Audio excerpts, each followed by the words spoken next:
এবার দেখাবো জয়নগরের সরকারি খাল চুরি। নন্দনপুর গ্রামে 50 বছরের পুরনো খাল চুরি। আটমুভার নামিয়ে খালের গতিপথ বন্ধ। গতিপথ আটকে মাছ চাষের ছক, খাল বুঝিয়ে বাড়ি বাগান তৈরিরও ছক বলে অভিযোগ।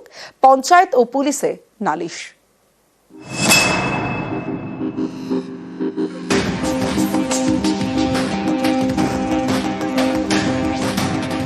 দক্ষিণ চব্বিশ পরগনার জয়নগরের হরিনারায়ণপুর গ্রাম পঞ্চায়েত। এখানে নন্দনপুর গ্রামের পাশ দিয়ে বয়ে গিয়েছে সেচ দপ্তরের খাল। 50 বছরেরও পুরনো এই খাল এলাকার সেচের কাজের বড় ভরসা।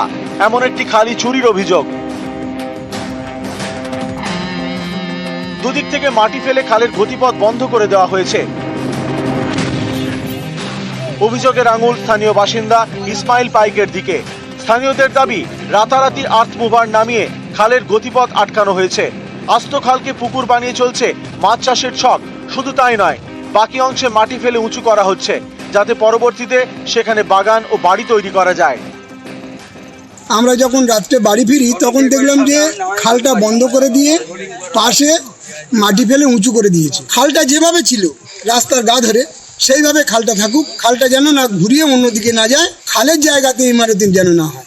আমরা চাইছি আমাদের দীর্ঘ 50 বছরের পুরনো খাল যেমন ছিল সেই রকম থাকুক, কারণ এই খাল একমাত্র এখানে যত জায়গা আছে সেচ ব্যবস্থার এই একটাই মাত্র পথ, আর সেটাকেই এরা হরণ করে নিচ্ছে। আমরা চাচ্ছি আমাদের খাল যেমন ছিল সেরকম করে দিক। এ বিষয়ে স্থানীয় পঞ্চায়েতে নালিশ জানান গ্রামবাসীরা। সেখান থেকে খবর যায় জয়নগর থানায়। অভিযুক্তকে ধরে নিয়ে যায় পুলিশ।